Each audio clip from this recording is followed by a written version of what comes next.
Hi friends, welcome to my YouTube channel Daily News Editorial. In this channel, we regularly cover editorial page section of the Hindu newspaper. In today's article, we will be covering today's Hindu newspaper that is dated 16th of July. Listening to the article gives you a chance to understand author's perspective firsthand and make yourself aware of the current happenings around the world. If you like my video, please subscribe, like, and comment. So let's begin. Growing precarity. Fuel levies must be cut to ease the burden on consumers reeling under rising inflation. The latest inflation data based on retail and wholesale prices are yet again flashing cautionary signals as spiraling costs continue to dog the pandemic hit economy. CPI based inflation stayed stuck above the RBI's 6% upper bound for the second straight month, with June's provisional annualized 6.26 only a touch slower than the 6-month high pace of 6.3% registered in May. Inflation at the retail level was largely propelled by sharp increases in key food item prices, including oils and fats, which surged almost 35% from a year earlier and gained 2.9% from May's level, as also egg, which jumped 19.4% year on year and 6.2% from preceding month, and pulses and products, which climbed 10% from June 2020.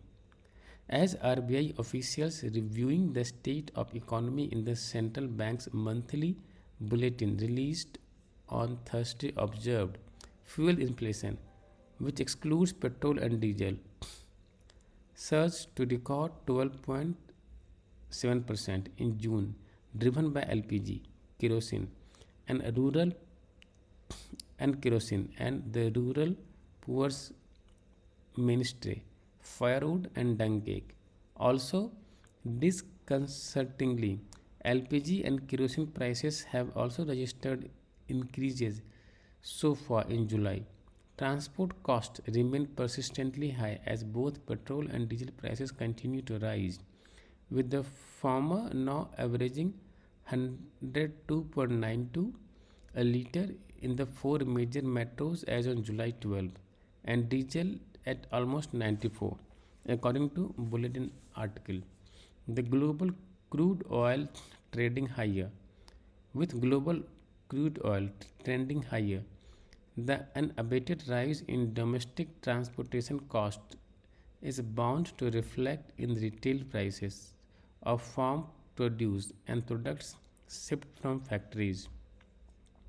Wholesale price inflation also stayed stubbornly high at 12.07% in June after May's record 12.94%, as price gains in fuel and power categories soared 32.8% annually, and those of manufactured products edged up to 10.88%. Medium and small scale industrial units, already struggling to cope with the pandemic's impact on demand and overall finances, now face a rising raw material and input costs, with manufacturing activity contracting in June for the first time in 11 months, as per IHS Markets PMI. The economy is visibly struggling to regain traction in the wake of second wave, which has eroded demand and consumptive capacity in both urban and rural markets. Add to this the looming possibility that this year's monsoon rain may be less than adequate, either, either temporarily or spatially, disrupting agricultural output, and the outlook for both inflation and growth yet significantly clouded, with cumulative rainfall since June 1 being 5% below average and 12 weather subdivision spanning 37% of the country's area experiencing deficit rainfall as on July 15.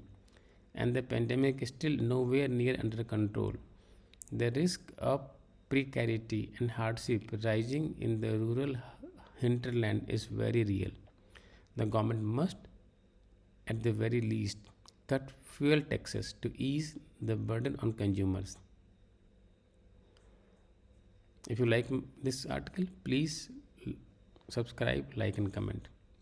Thank you.